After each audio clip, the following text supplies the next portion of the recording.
नमस्कार दोस्तों, स्वागत है आपका। आज हम एक कहानी देखने वाले हैं। ये जो कहानी है वो जीवन अनेक आत्मा एक इस किताब से ली गई है और ये एक सच्ची कहानी है दोस्तों। ये जिस लड़के की कहानी है उसको हमने नाम दिया है अखिल। जो अखिल है उसको बहुत ही अजीब सी परेशानी थी। उसका जो बायां हाथ था वो बहुत ही ज़्यादा पेन होता था, बहुत ही ज़्यादा दुखता था। वो इतना दर्द होता था दोस्तों कि उसको ठीक से लिखना भी नहीं होता, इतना वो पेन होता था और उसको बहुत ही ज़्यादा परेशानियों का सामना करना पड़ता। वो पेशे से एक इंजीनियर था, लेकिन उसने यही कहा कि उसका जीना ठीक पूरी तरह से दुश्वार हो गया था। और उसको दूसरी ये प्रॉब्लम थी कि वो किसी भी लड़की के साथ बोलते हुए बहुत ही ज़्यादा शर्माता था या फिर उसको कहीं ना कहीं से अंदर से डर लगता था। इन सारी चीज़ों की वजह से वो बहुत ही ज़्यादा परेशान था दोस्तों। और उसने यही कहा कि इस तरह से वो आगे नहीं बढ़ सकता या फिर अपने करियर पर ध्यान भी नहीं दे सकता। उसकी उम्र तकरीबन 25 साल थी। तो संतोष जोशी सर ने उसको कहा कि हम पास्ट लाइफ रिग्रेशन करके देखते हैं कि तुम्हारे पहले जन्म में वगैरह इसके कुछ जवाब मिलते हैं क्या। तो उसने कहा, वो तैयार हो गया।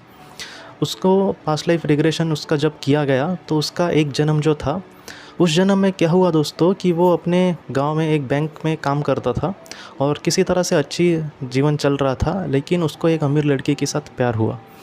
ये जो अमीर लड़की थी वो भी उससे प्यार करती थी, लेकिन उसके जो घर वाले थे लड़की के, वो इस शादी के लिए तैयार नहीं थे। एक दिन इसने उस लड़की को ये कहा कि हम अगर मतलब ठीक से अगर जीने की कोशिश करें तो हमें जीने नहीं देंगे, अच्छा होगा कि हम भाग कर शादी कर लेते हैं। और वो लड़की भी तैयार हो गई। लेकिन इन सारी चीज़ों के बारे में उसके परिवार वालों को पता चल गया दोस्तों। तो ये इसकी खबर इस लड़के को नहीं थी। एक दिन उन्होंने प्लान किया और वो लड़की के साथ वहाँ पर निकले, लेकिन लड़की के घर वालों ने उसका पीछा किया और लड़की को अपने घर पर लेकर गए और इसकी बहुत ही ज़्यादा पिटाई की। तकरीबन वो लहू लुहान हो गया, पूरी तरह से खून से लथपथ बेचारा हो गया था।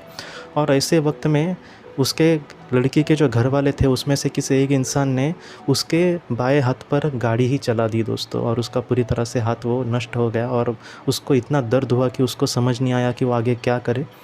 और उसके बाद वो किसी तरह से ज़िंदा रहा, लेकिन वो डिप्रेशन में इतना चला गया कि कुछ सालों में ही उसने आत्महत्या कर लिया और वो इस दुनिया से चला गया। ये जो दर्द था वो इतना बड़ा था उसके लिए कि हम सोच भी नहीं सकते। ज़रा सी सुई हमें अगर चुभी तो कितना दर्द होता है, तो ये तो कितना दर्द हो गया होगा उसको। और वो जो दर्द था उसके कहीं ना कहीं जहन में उसी तरह से लगा था और इस वजह से इस जन्म में भी उसको बहुत ही ज़्यादा तकलीफ़ हो रही थी दोस्तों। और जब वो पास्ट लाइफ रिग्रेशन से बाहर आया तब उसने सारी चीज़ें कही। और उसने ये भी कहा कि जिस लड़की की से वो प्यार करता था वो उसके क्लास में थी, स्कूल में वो एक क्लास में उसके साथ थी।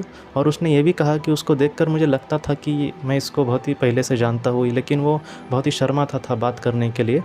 लेकिन धीरे धीरे बाद में क्या हुआ दोस्तों कि वो थोड़ा सा इन सारी चीज़ों से ऊपर गया और कहीं ना कहीं उसने अपनी ज़िंदगी जीना शुरू किया। और उसका जो हाथ का दर्द है वो भी धीरे धीरे करके कम हो गया दोस्तों। और उसको पता चल गया था कि अब क्यों उसके साथ ये सारी चीज़ें घटी और उसको सारे सवाल के उसके जवाब मिल गए थे दोस्तों। तो ऐसे बहुत सारे सवालों के जवाब कभी कभी पास्ट लाइफ रिग्रेशन से मिलते हैं। तो पास्ट लाइफ रिग्रेशन से सारे ही जवाब मिलेंगे या फिर हमारे जीवन में सारे प्रॉब्लम्स दूर हो जाएंगे, ऐसा नहीं होता। लेकिन बहुत बार देखा गया है कि ऐसे केसेस ठीक हुए हैं। तो इसका मतलब ये भी है कि कहीं ना कहीं बहुत सारी चीज़ें ठीक भी हो सकती है।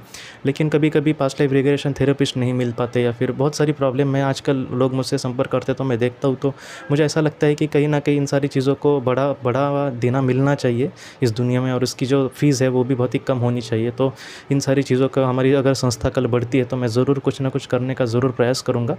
और मैं यही कहूँगा दोस्तों कि सारे लोगों को मतलब उनके सारे सवालों के जवाब, या फिर कभी कभी लोग ऐसे भी पूछते हैं कि उनके साथ कुछ बुरा हुआ तो उसका कारण क्या होगा। तो इन सारे सवालों के जवाब मुझे लगता है कि अगर PLR से संभव हो तो मिलने चाहिए, या फिर भविष्य में कुछ ऐसे थेरेपिस्ट की ज़्यादा मांग होनी चाहिए, या फिर ऐसे लोगों ने काम करने चाहिए जिससे ऐसी प्रॉब्लम्स लोगों को मतलब उससे उभर पाए। या फिर उससे दूसरा भी ये फ़ायदा होता है दोस्तों कि हमें समझो किसी ने अपने को खोया है तो उसके भी कभी कभी निशानियाँ या फिर उसके भी कुछ संकेत मिलते हैं PLR में, तो वो भी उसके दुख से उभर सकता है। तो ये सारी चीज़ें हो सकती है दोस्तों। लेकिन मुझे भी पता है कि बहुत सारी मतलब चीज़ें अफोर्ड नहीं हो पाती या फिर हम उसको प्राप्त नहीं कर पाते, तो इस वजह से लोग बहुत ही ज़्यादा दुखी रहते हैं। लेकिन मैं आपसे सच कहता हूँ कि अगर हमारी संस्था कल बढ़ती है या फिर बहुत लोग इससे जुड़ते हैं तो मैं ज़रूर मतलब ऐसे लोगों को या फिर अच्छे लोग वगैरह मिलते हैं तो मैं उनसे ज़रूर कहूँगा कि हम जितना हो सके लोगों के लिए कर सके। तो आज की इस कहानी को लेकर अगर आपके कोई भी सवाल हो तो आप ज़रूर पूछें, जितना हो सके मैं उसका आपको जवाब देने की कोशिश करूँगा। हम अपनी अगली वीडियो में मिलते हैं। आप अपने परिवार का ख्याल रखना। आपका बहुत बहुत शुक्रिया।